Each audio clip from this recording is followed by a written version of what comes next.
Muito bom novamente podermos compartilhar a palavra do Senhor ao coração dos irmãos nesta manhã.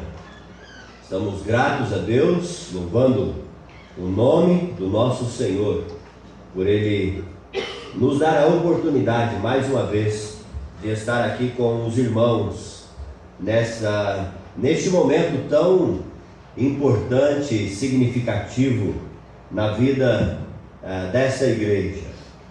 Ontem eu já falei sobre a minha esposa, Alexandra, está aqui à frente.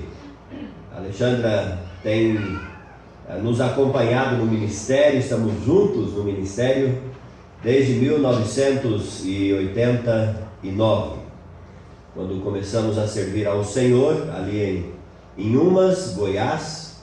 Nos casamos em outubro de 1989, e estamos nessa caminhada juntos.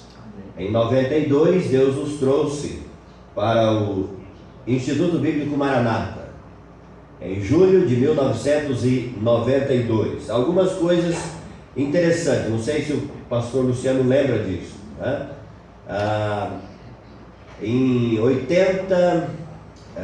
91, 1992 mesmo, quando nós viemos de Goiás para as conferências no Maranata. O pastor Luciano era recém-convertido, e ali no Maranata eu fui abordado por ele e pelo Marcelo. Na primeira mensagem que eu preguei no Maranata, houve uma identificação, podemos dizer, talvez assim, em raciocínio, e eles estavam sem pastor em Maringá. E então ali no refeitório, quando estávamos naquele momento de comunhão, o pastor Luciano e o Marcelo vieram conversar comigo, dizendo que eles tinham algumas dúvidas, como jovens convertidos e sem um pastoreio muito próximo, algumas dúvidas sobre vida cristã, o que podia, o que não podia, o que devia, o que não devia. E nós tivemos um momento muito gostoso, sentados ali, conversando. E depois, quando viemos servir ao Senhor no Maranata, tivemos a alegria de participar da formação da vida, primeiramente do Marcelo, depois da Shirley e depois também do pastor Luciano. Tivemos também a alegria de participar na vida da Guaianaí, Talvez quando a Guaianaí chegou no Maranata, num dia tinha chovido demais, Eles tentaram chegar por um lado, não conseguiram, porque a estrada havia sido interrompida a talvez aí 150, 200 metros ali no Maranata. E então eles retornaram por outro caminho, muito mais difícil, muito barro. E eu acredito que durante aquele trajeto, os irmãos, ou o irmão que veio trazê-la, veio falando: o que você veio fazer nesse lugar? E chegando no Maranata, eu acredito que nós fomos um dos primeiros que nos vimos ali. Recepcionamos a Guaia, vindo, como nós chamávamos ali no Maranata, vindo de Ponta Grossa. Logo fomos fazer trabalho na igreja, de onde a mãe da Guaia era membro. Foi um momento muito gostoso também ficar hospedado ali com eles, conhecer o restante da família, E logo a Guaia percebeu que ela precisava também de alguém. Quando ela apontou o olho no Luciano, pensa no grude, no sentido de esse não escapa, E foi assim que também os dois se aproximaram e acabaram se unindo no ministério, e tem sido uma bênção para nós podermos participar da vida deles. Mais recentemente agora, o Carlos e a Rafa também, E é muito bom, é uma sensação de muito regozijo no nosso coração, nós podermos estar em um lugar onde pessoas que Deus nos deu a bênção, a graça de participar na formação das suas vidas, na instrução, de alguma maneira nos sentimos participantes daquilo que Deus tem feito através da vida dos nossos irmãos. E eu estou dizendo isto, não, digamos, necessariamente por nós, mas estou dizendo isto porque essas palavras o pastor Artêmio pediu que eu também dissesse aqui na igreja.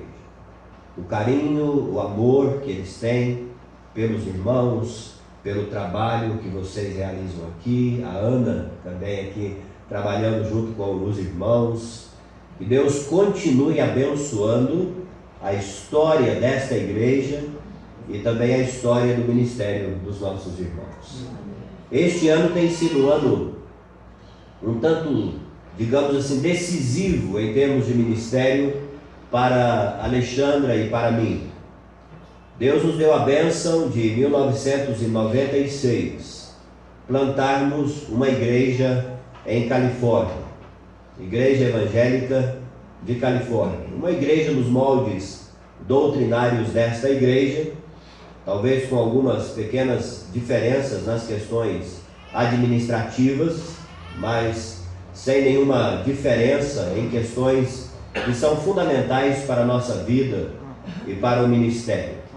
E Deus tem nos guiado este ano a, de certa maneira, alargar as nossas fronteiras de ministério. E estamos orando, buscando direção de Deus e também orando, buscando alguém para estar à frente da igreja ali em Califórnia. Então nós pedimos que os irmãos também nesse sentido orem. Os irmãos ontem estavam dividindo com o pastor Luciano e de certa maneira os irmãos nos prejudicaram, porque nós estávamos de olho no Carlos. Ele nem sabia disso, ele está sabendo pela primeira vez aqui, mas estávamos observando com a possibilidade de convidá-lo para trabalhar conosco em Califórnia. Mas quando eles voltaram daqui o ano passado com o pastor Marcelo, e o pastor Marcelo me disse que o pastor Luciano havia sentado e conversado com ele, então imediatamente nós, como diz, nem quisemos colocar qualquer tipo de possibilidade para não dividir o coração, de certa maneira inexperiente deles ainda em termos de ministério, com aquilo que Deus poderia ter para as suas vidas. Mas pedimos que os irmãos orem também por nós, pela igreja em Califórnia, e Deus abençoe, de maneira que Deus guie também a igreja e as nossas vidas para encontrarmos alguém para desenvolver então, após esses 21 anos à frente da igreja, o ministério em Califórnia, e também Deus nos dá a direção a respeito daquilo que Ele quer também para as nossas vidas e o nosso ministério. Amém? Amém? Mais uma vez, abra a tua Bíblia, o versículo 32 do primeiro livro das Crônicas, capítulo 12.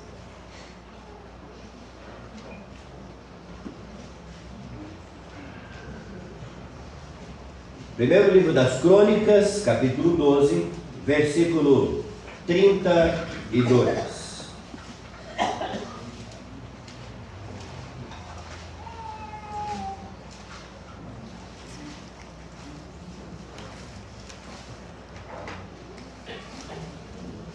Este foi o versículo que eu li com os irmãos ontem e quero novamente lê-lo nesta manhã. Dos filhos de Issacar, conhecedores da época. Há uma outra tradução que fala conhecedores do tempo. Conhecedores da época, para saberem o que Israel devia fazer. 200 chefes e todos os seus irmãos sob as suas ordens. Ontem,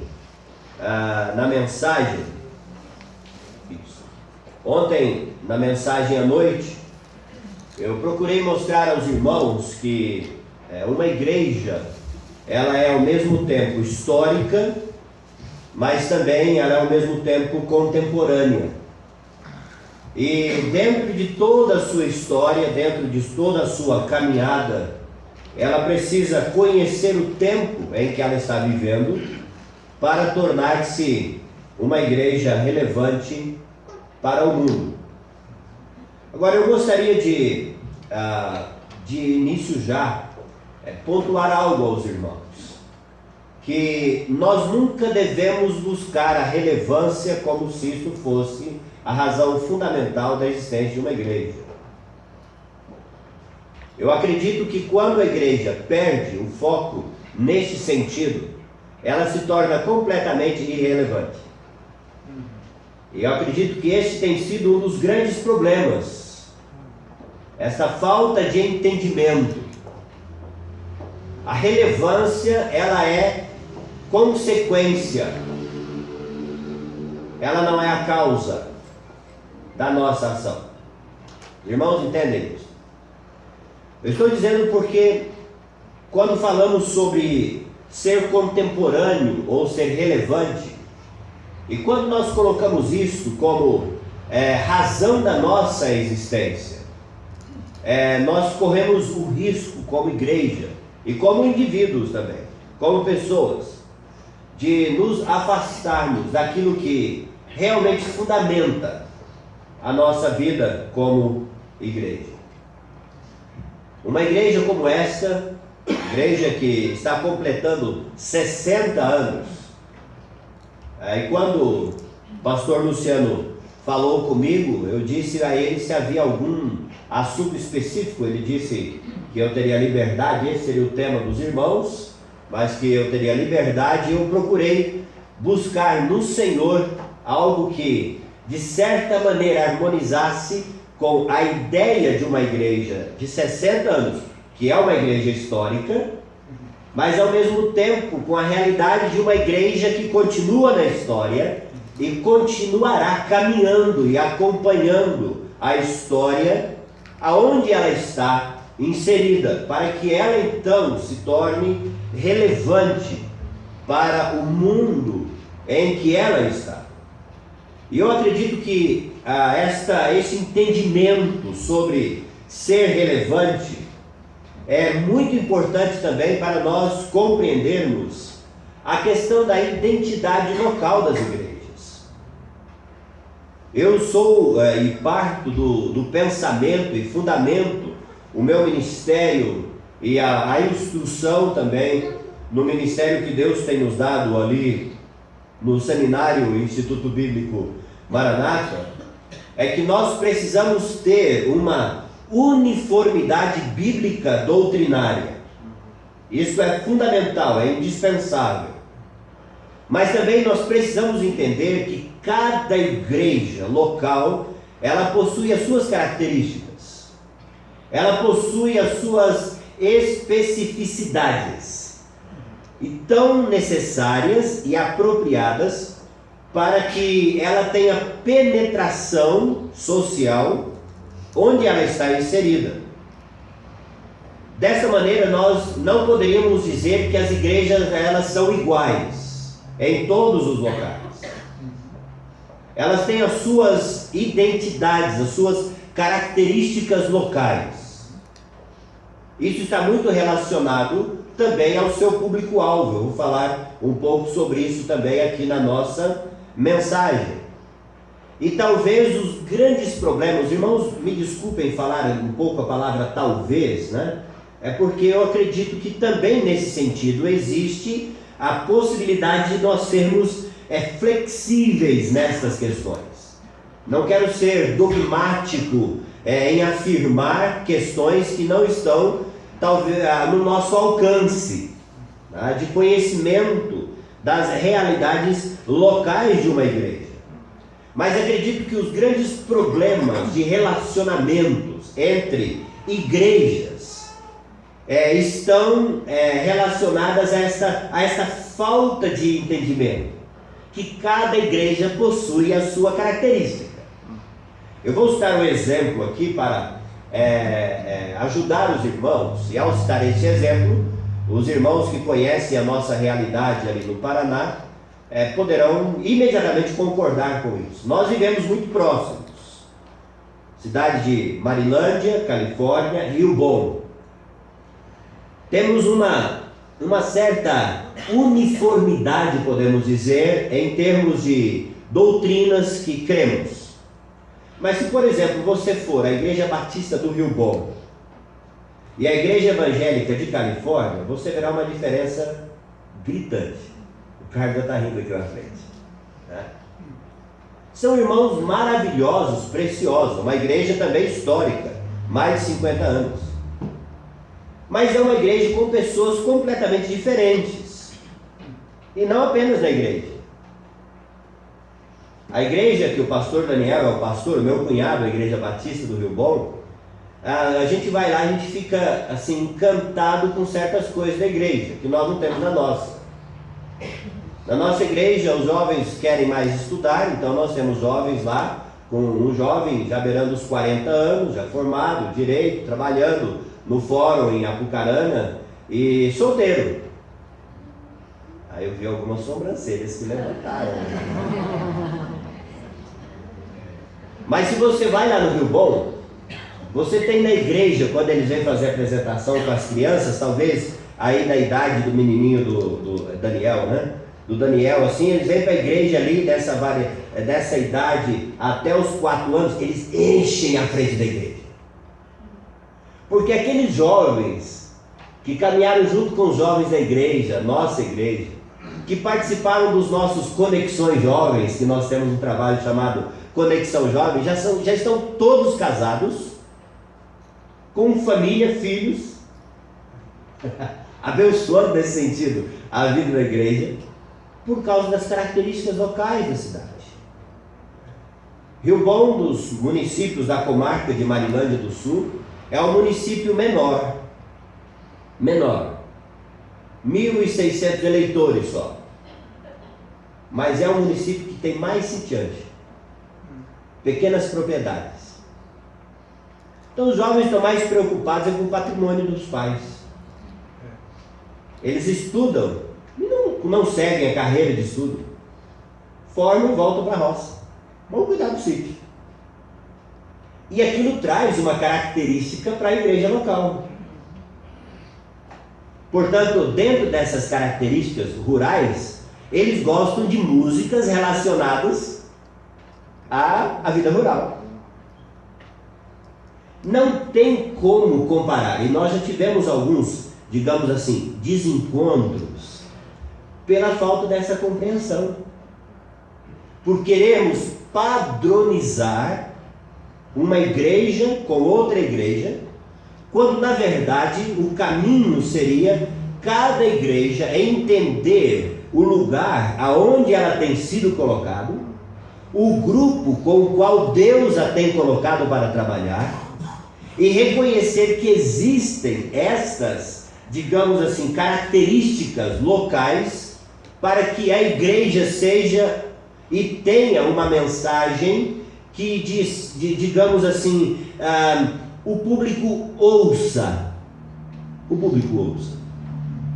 Nós estávamos conversando ontem com o Júnior e a Giane, os irmãos já viram o testemunho deles aqui, de como é o trabalho na África.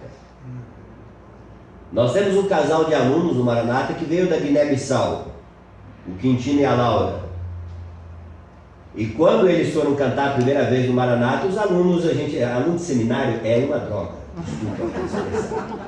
Muda o tempo, mas eles continuam mesmo. Tá?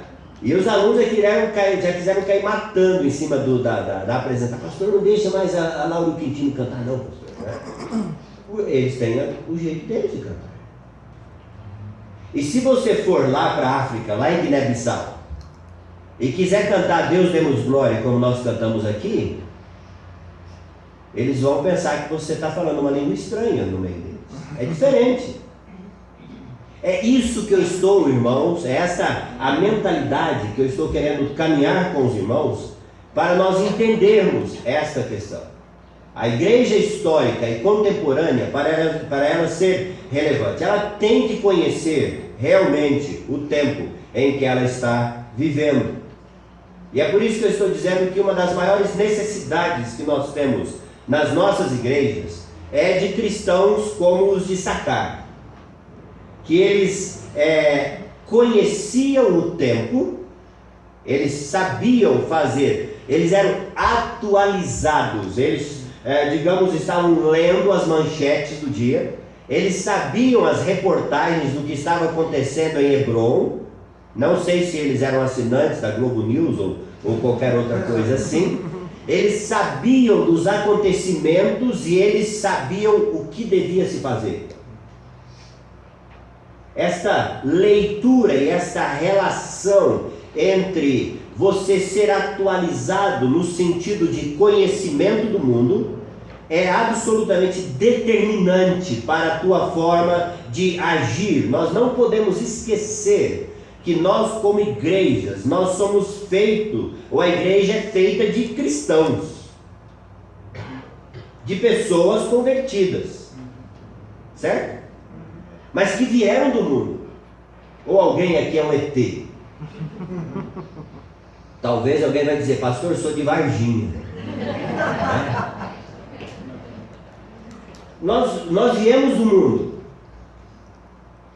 E nós não conseguimos, irmãos, a conversão é um milagre, não é mágica. Nós trazemos conosco certas marcas do mundo em que nós vivemos. E ainda que a obra do Senhor Jesus seja uma obra maravilhosa, no sentido de conversão da nossa vida, Ele não nos tira do ambiente, muito pelo contrário, você pode olhar na Bíblia, que todos aqueles que o Senhor Jesus salvou, Jesus reenviou. Nós vamos falar sobre isso daqui a pouco. E talvez o grande equívoco que nós temos cometido como igreja, e agora estou falando como igreja de uma maneira geral, é não entendermos completamente essa ideia de que a igreja como eclesia, ou seja, é um grupo tirado de, é enviado a. Esse é um processo continuado que Deus faz conosco. E aquela ideia que muitas vezes nós temos, que santo de casa não faz milagre, talvez seja um conceito mais equivocado que nós temos trazido para a nossa cultura cristã, admitido isto como verdade, sem questionar a essência do pensamento. Porque quando nós olhamos para a palavra de Deus, nós percebemos que o propósito, o processo de Deus com todas as pessoas foi exatamente este: vai aos da casa. Lembra daquele homem gadareno que Jesus curou? E aí quando Jesus foi rejeitado pelo povo de Gadara, e eles pediram que Jesus se retirasse do local, aquele ex-endemoniado, ele pediu para Jesus que Jesus os deixasse ir com ele. O que Jesus disse? Vai e volta para os teus, e dize tudo quanto o Senhor te fez. E a Bíblia diz que ele foi pela região de Decápolis. Decápolis significa 10 cidades. E ele começou por ali, ele anunciou o Evangelho. E talvez você não tenha parado para perceber isso, mas se você olhar o livro de Atos dos Apóstolos, você verá que exatamente naquela região onde o Evangelho mais prosperou, quando o Espírito Santo desceu sobre a igreja. E então quando a perseguição de fato veio sobre a igreja, e a igreja sai dos limites geográficos de Jerusalém, é a primeira grande região alcançada. Por que será? Olha a história e você verá o porquê.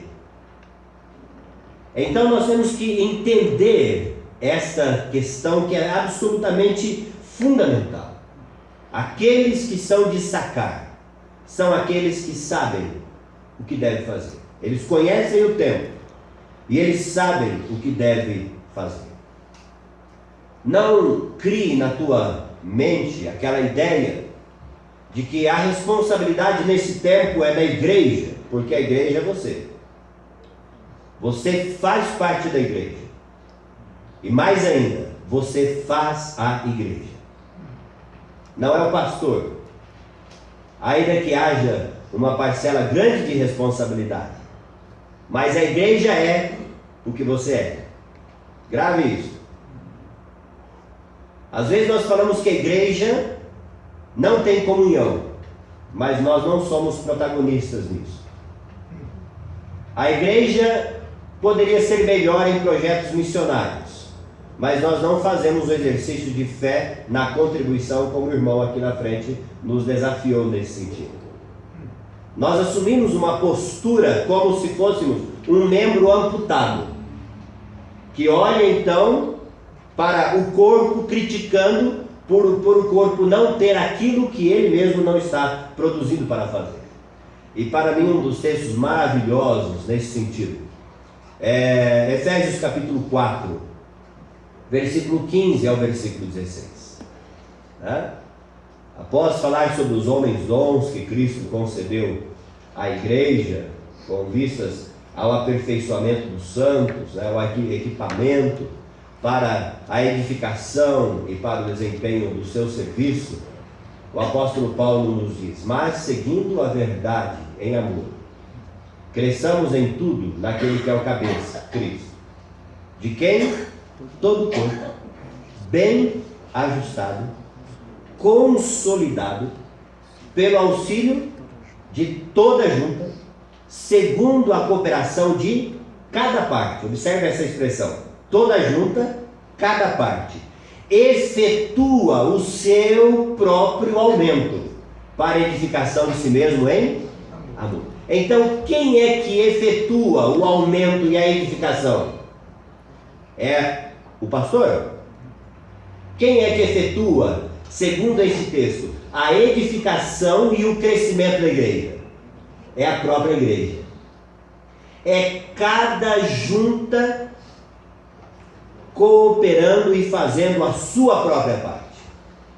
Então, se queremos de fato, e devemos querer, uma igreja contemporânea, uma igreja relevante, nós precisamos entender que esta relevância, ela tem que partir de cada um de nós. É cada membro da igreja, é cada cristão que deve fazer isso. E hoje eu quero mostrar aos irmãos, ou caminhar com os irmãos, no que se fundamenta esse conhecimento do tempo e essa forma de agir. Não podemos ficar, digamos, à mercê daquilo que nós mesmos pensamos.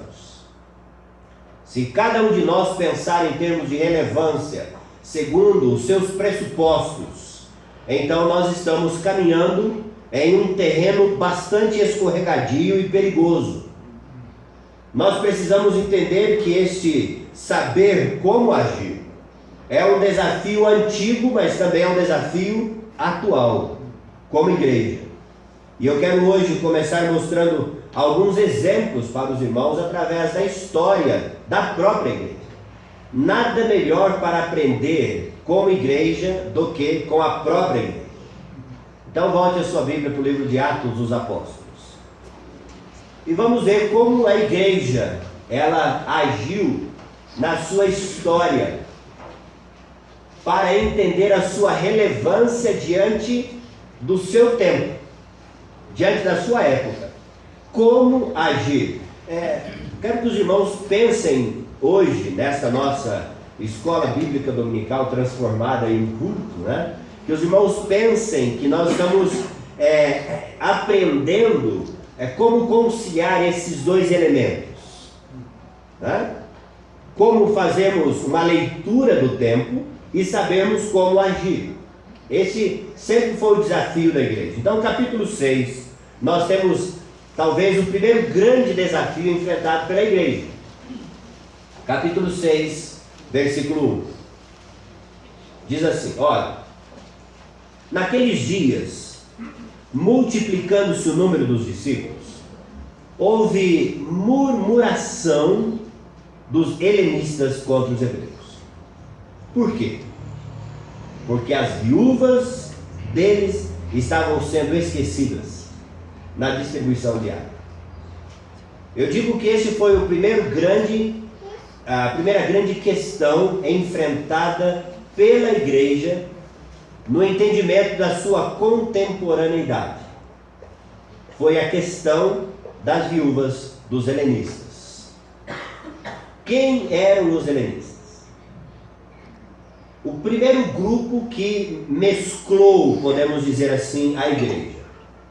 Se você olhar para Atos 2, no início da igreja, você verá que a igreja ela foi formada inicialmente por quem? Judeus e prosélitos. Primeiro público-alvo da igreja. E seria muito bom, podemos dizer assim, se a igreja fosse composta de uma forma uniforme, na verdade, todo mundo do mesmo jeito, todo mundo vindo do mesmo lugar. Mas a igreja não é assim. E aqui então nós temos a igreja crescendo e enfrentando o seu primeiro grande dilema. Os helenistas eram judeus que haviam assimilado a cultura helênica, ou seja, a cultura grega. Falando na nossa língua, eram os mais moderninhos. Eram aqueles que haviam rompido a barreira cultural judia e assimilado cultura, sistema de pensamento, sistema de vida do mundo helênico, do mundo grego, a cultura grega. E agora haviam se convertido. E o judeu tinha uma visão preconceituosa com essas pessoas. E como vindo da própria base judaica, nossa história ela é judaica cristã, com essa base judaica a lei mandava amparar as viúvas. E o texto bíblico diz que as viúvas dos helenistas, elas estavam sendo esquecidas. É muito importante você entender o sentido dessa palavra esquecida. Porque, sabe, não é aquele esquecimento que você esquece mesmo. Como que é o seu nome, irmã? A Priscila. O Daniel está trabalhando, né? E a Priscila pede alguma coisa para o Daniel, né?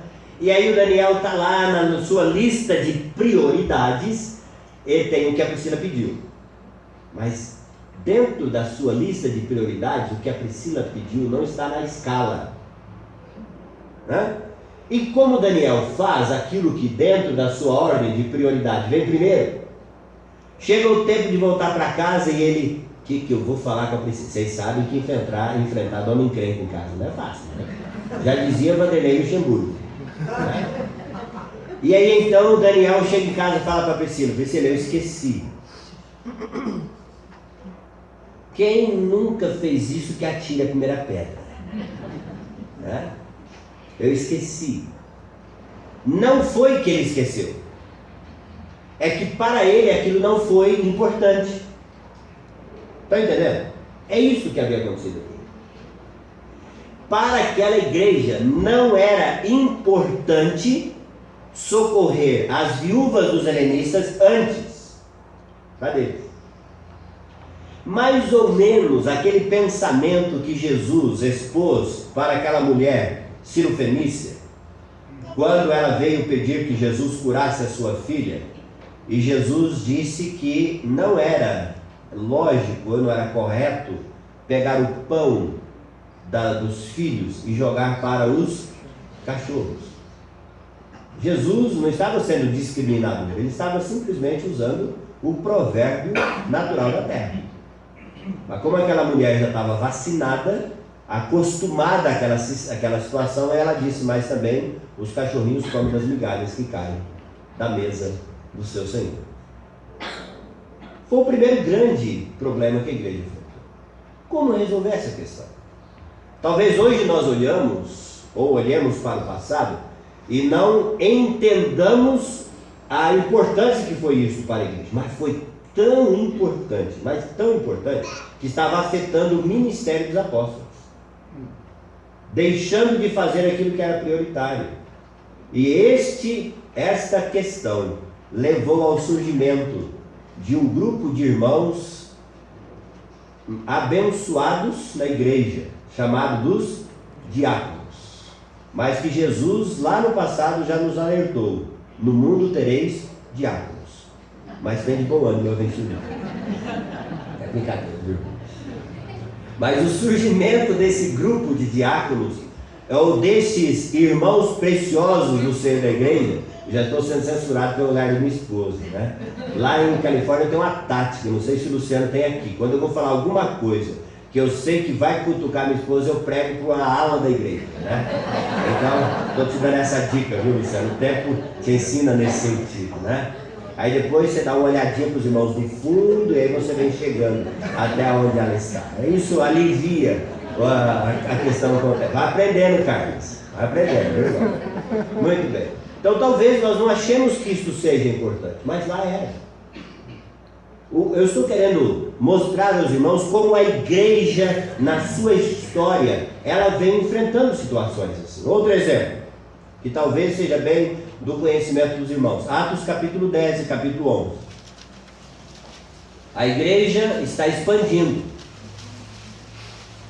E a linha de raciocínio que eu quero desenvolver com os irmãos é que na medida que a igreja cresce, chega para a igreja pessoas diferentes. E você precisa saber lidar com essas diferenças. A igreja tem pessoas assim. E aqui então, Atos capítulo 10 e 11, Deus tinha um novo público que a igreja precisava atender. E quem eram esses? Eram, podemos dizer assim, os gentios, que precisavam ser alcançados com o Evangelho. E aí então paradigmas precisam ser quebrados.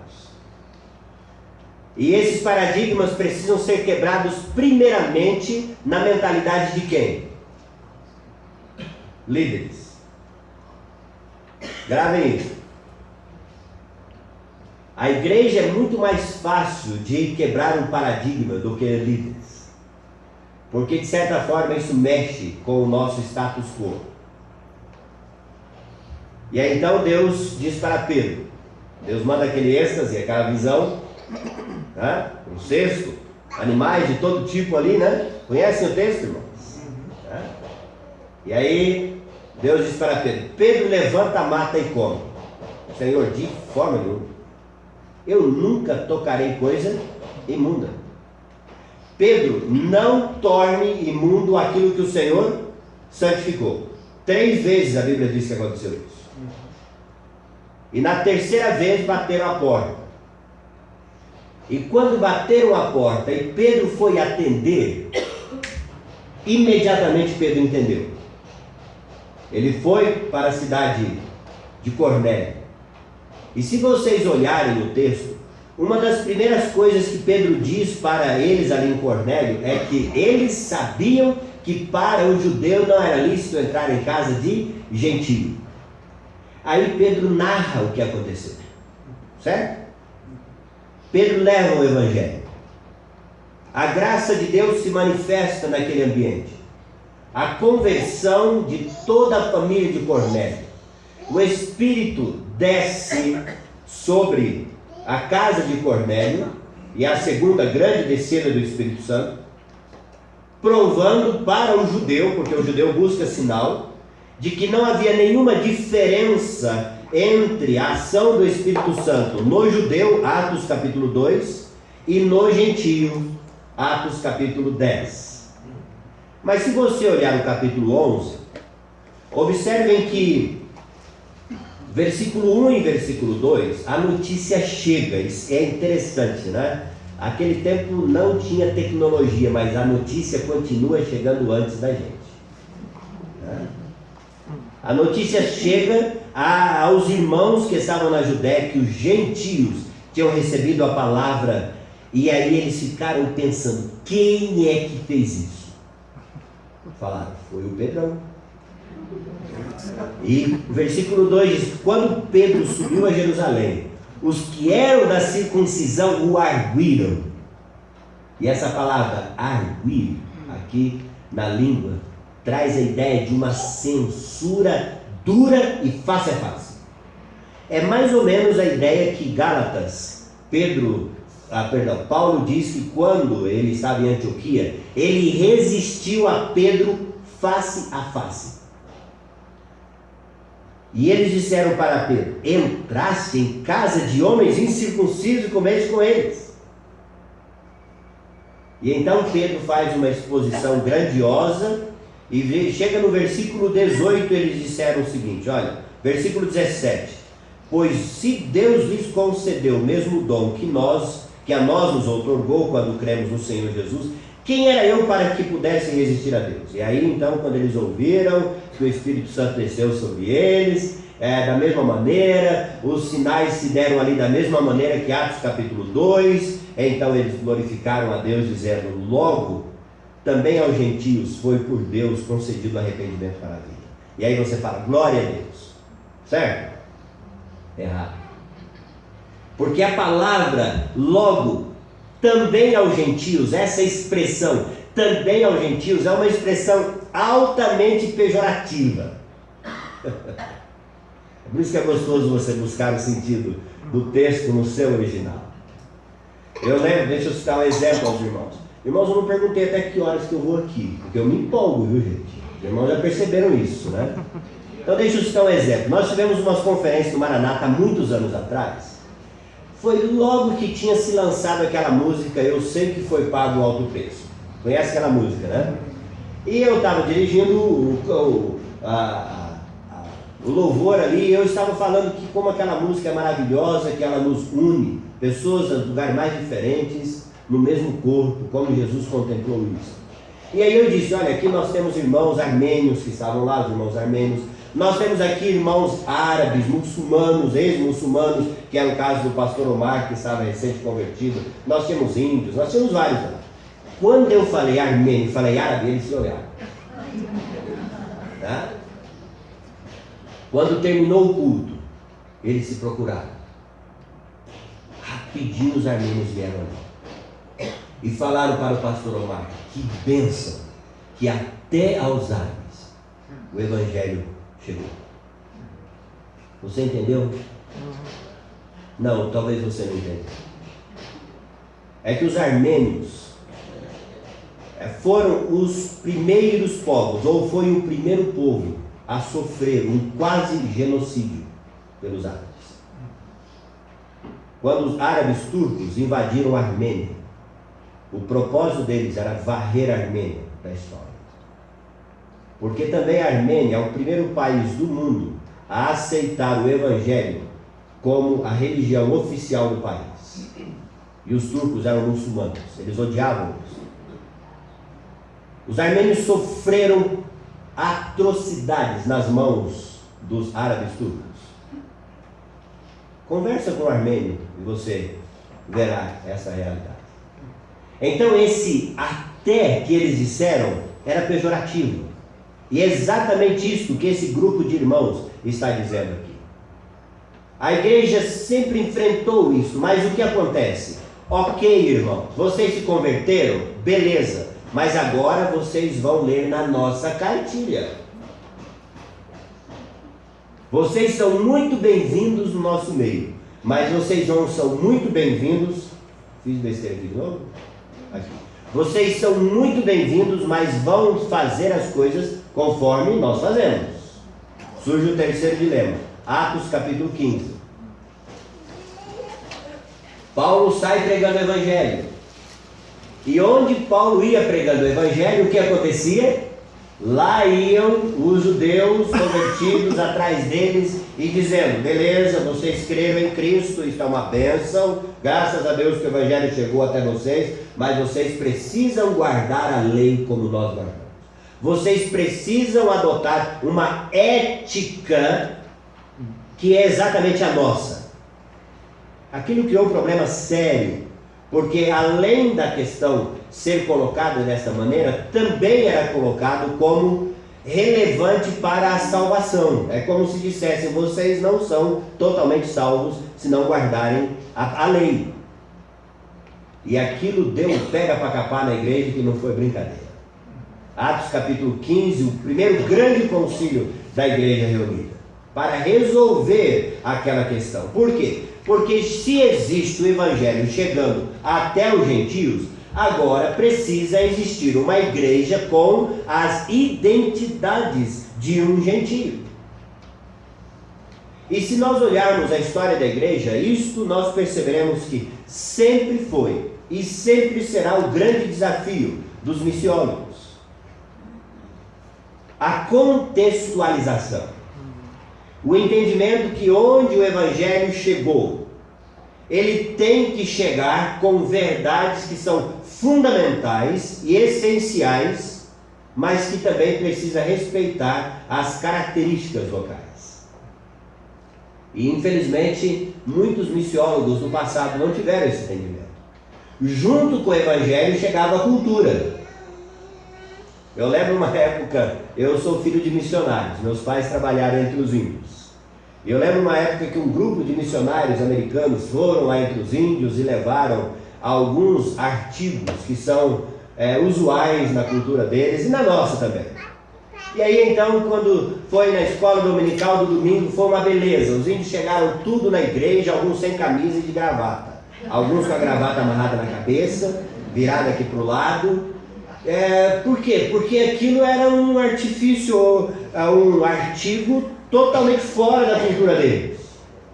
Totalmente fora. Eu já fui a algumas igrejas, desculpa irmãos, eu estou sendo um pouco mais prático na questão e pretendo também. Eu já fui a algumas igrejas que na porta da igreja há uma mesa em que você pode chegar e escolher ali os homens, as gravatas que eles vão entrar, porque ninguém entra para a igreja se ele não tiver gravata. E eu talvez hoje aqui estaria completamente inadequado para estar naquela própria igreja. Por quê? Porque há essa grande luta para o entendimento adequado à nossa cultura. Hoje temos um violão aqui. E os irmãos dirigiram o louvor tocando violão. Mas não sei se os irmãos sabem que o uso de violão na liturgia de um culto foi um motivo de divisão de igreja. Sabiam disso? Porque era um instrumento de bar. E que era considerado profano para o culto. A mesma coisa foi o piano. O piano não era usado na igreja. Aliás, nem mulheres tocavam piano. Foi a pianista Chiquinha Gonzaga que quebrou esse paradigma social, que foi a primeira mulher brasileira a tocar piano, porque antes era só homens que tocavam. Piano não era usado no culto. Aliás, existem algumas igrejas que nenhum instrumento, para eles, instrumento vem lá de um descendente de Caim, tem uma origem maldita, então não pode ser usado. Eu não sei como eles conseguem conciliar os salmos, quando fala de tantos instrumentos, e crônicas, que fala que Davi era também quem construía instrumentos para se louvar ao Senhor. Mas nós temos hoje, por exemplo, um conflito de gerações. Aqui na igreja, só de olhar, nós já percebemos muitos cabelos brancos. E percebemos outras placas luminosas também no auditório, pela ausência dos cabelos. São gerações. Professor Luciano? Nós temos... Oi? No caso de alguns já é nenhum de nós mesmo, né? Outros são heróis da resistência e vai por aí afora, né? São brincadeiras aí da nossa ausência de produto aí da parte superior do organismo, né? Mas nós temos jovens e a igreja continuará enfrentando esse dilema. Como isso vai afetar, por exemplo, a nossa musicalidade? Como nós vamos continuar sendo uma igreja? Nós já fomos em igrejas que não se cantam hinos, só cânticos. E uma vez conversando, eu falei com um irmão: você não pode esquecer que toda esta criação tão rápida de cânticos hoje não são feitas com o propósito de adorar e glorificar a Deus. São feitos com o propósito de atender a um mercado gospel ávido e consumista. Então, quanto mais você produz coisa de menor qualidade, de baixa qualidade, e que mais se repetem as mesmas palavras na música, atende a uma cultura hoje que é proibido pensar. É proibido você ter uma mentalidade poética naquilo que se canta. Então é melhor você ter cânticos curtos, com poucas palavras e que repetem as mesmas palavras. Mas nós temos uma cultura assim. Nós não podemos fechar os olhos para essa realidade, né? Se você for ao bobódromo da cidade, aqui em Campinas deve ter um bobódromo, né? E aí você está lá no bobódromo, os caras só estão assim, né? Né? Foi, né? E aí? Aí sabe aquelas conversas profundas, né? De um raciocínio difícil de você conseguir acompanhar. Mas, irmãos, não vai adiantar eu chegar para esse grupo de irmãos e querer cantar com eles Maravilhosa Graça, por exemplo. Certo? Mas também não vai adiantar nós queremos alcançar esse grupo e trazer para a igreja para nós cantarmos hip hop. Estão entendendo o que eu estou querendo dizer? Essa leitura de tempo e saber como agir dentro do tempo será sempre o grande desafio da igreja. E os exemplos que eu estou mostrando aos irmãos é simplesmente para mostrar que a igreja ela se contorce no seu crescimento. Ela tem sempre que entender, e essa linha é muito tênue, é muito fácil e confortável. Primeiramente, queremos nos situar numa característica histórica de uma igreja, ou nós simplesmente pularmos para uma igreja contemporânea, sem entender que não existe contemporaneidade sem história. E ao mesmo tempo não existe história sem contemporaneidade. As duas coisas, elas têm que caminhar, porque a igreja, ela é uma comunidade viva. Ela é um corpo. Que esse corpo não está fechado, não está formado. A Igreja Batista Regular da Vila Teixeira tem 60 anos de história. Nós temos uma irmã maravilhosa, preciosa, cabelinho branco, que foi usada aqui como um exemplo de estímulo, certo? Certo, mas nós temos ali atrás o Lucianinho, com 16 anos, que também faz parte da história dessa igreja. Talvez daqui a alguns anos, estou usando o Lucianinho porque eu conheço, mas poderia mencionar o nome de qualquer outro. Talvez alguns que hoje são líderes dessa igreja, há 15, 20 anos atrás, deram tanto trabalho para os irmãos líderes da igreja naquela época. E que não podem ser descartados. E não podem também querer ser enquadrados dentro da nossa mentalidade e cultura do tempo que nós vivemos. Porque a igreja continua viva. Ela continua caminhando. E cada dia que ela caminha, ela tem as suas características. Mas qual é o fundamento para essa ação da igreja? Como é que nós vamos fazer essa leitura? Para nós sabermos aquilo que é certo, aquilo que não é certo, aquilo que deve, aquilo que não deve, de maneira que a igreja seja ao mesmo tempo histórica e ao mesmo tempo ela seja contemporânea. E eu quero então trazer algumas ideias para os irmãos. Primeira coisa, a primeira ideia é que a igreja sempre precisa saber a sua identidade. Isso é fundamental. Nós somos do mundo, mas nós não somos mundanos. Amém? Amém. Abra sua Bíblia em João capítulo 17. E eu quero, nesse tempo aqui, ficar com os irmãos nesse texto. Esse é um dos textos que eu acho fantástico. Jesus orando pela sua igreja. E em João capítulo 17, versículo 14, Jesus diz assim: eu lhes tenho dado a tua palavra, e o mundo os odiou, porque eles não são do mundo, como também eu não sou. Versículo 16: eles não são do mundo, como também eu não sou. Dentro da língua que foi escrita, nós temos, no caso, os substantivos, que eles têm o que nós chamamos de declinação, que são também chamados de casos. E aqui Jesus está usando um caso que é chamado de genitivo. Os alunos que estudaram grego aí sabem do que eu estou dizendo.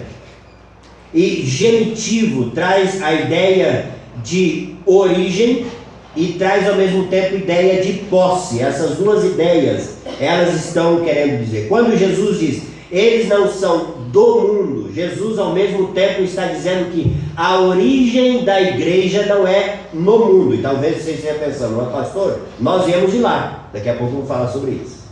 Mas não é o que Jesus está querendo dizer aqui.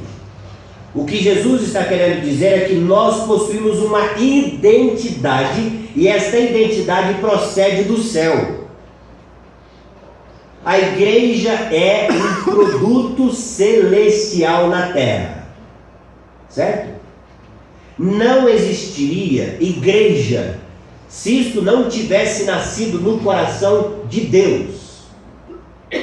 Ela é resultado absoluto do poder de Deus e da ação de Deus. Então, quando Jesus diz, eles não são do mundo, Jesus está dizendo que a nossa procedência, ela é do alto.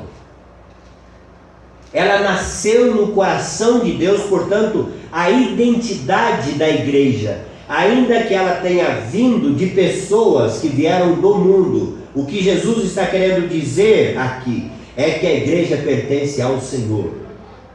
E portanto a igreja, ela precisa ser santa. E tudo que diz respeito à vida da igreja, na sua leitura de contemporaneidade, não pode fugir desta identidade de quem ela é. Ela é povo santo. Não é isso que Pedro nos diz? Vós sois raça eleita, sacerdócio real, nação santa. Portanto, tudo que toca a vida da igreja precisa corresponder a esta identidade da igreja, porque é assim que nós somos. Deixa eu me dizer uma questão.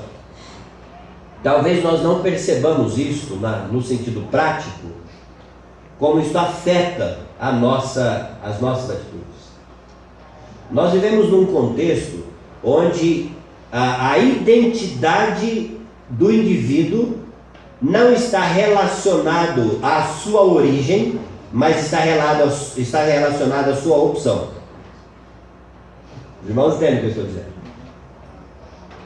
E essa é a cultura que nós vivemos.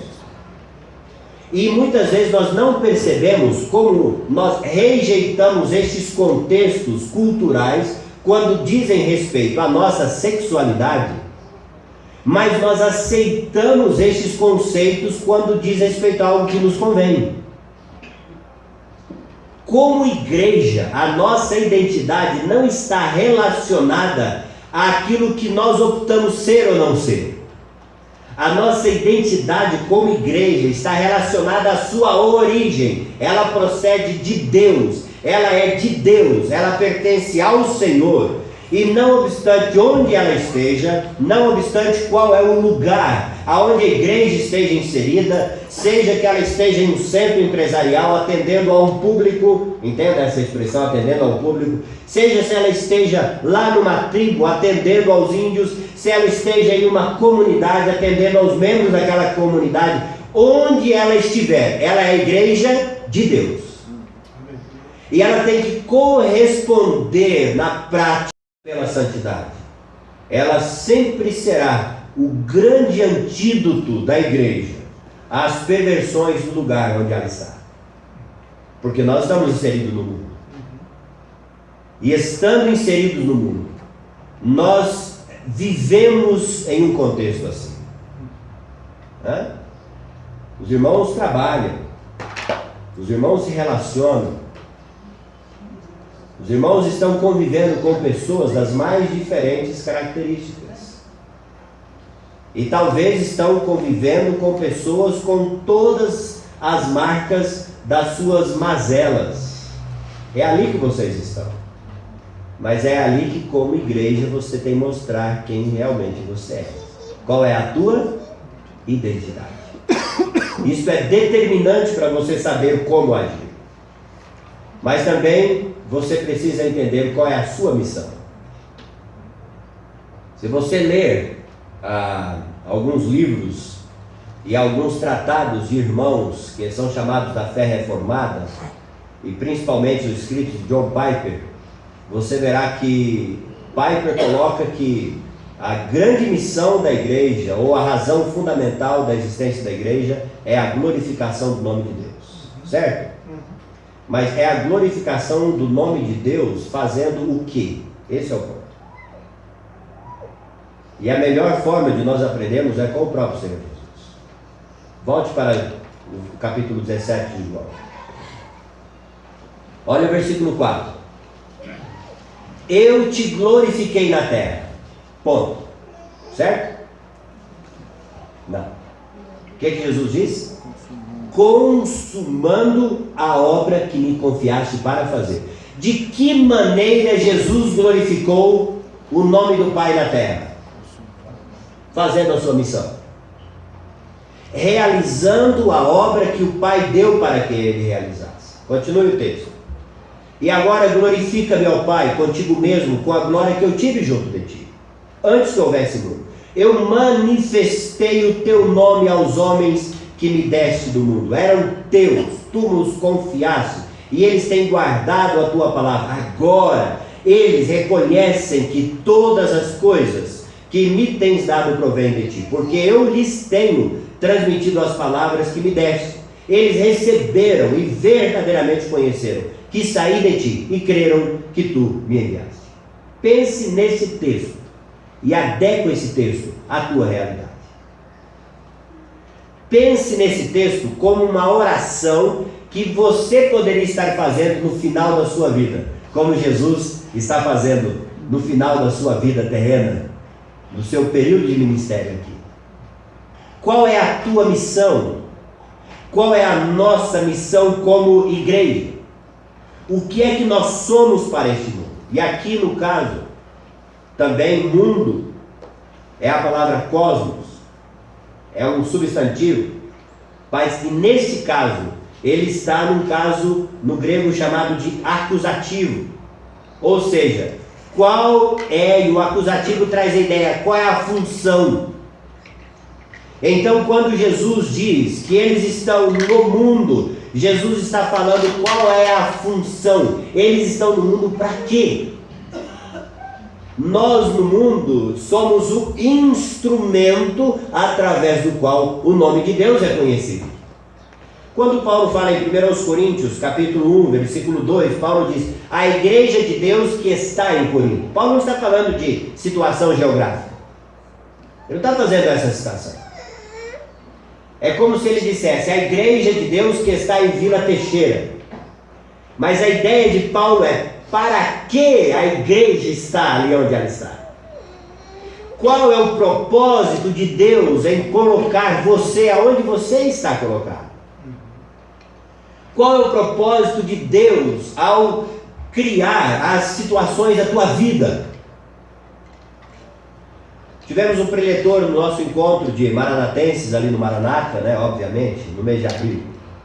E ele estava nos falando que determinadas situações da nossa vida, Deus nos coloca onde Ele nos colocou com uma missão, com um propósito.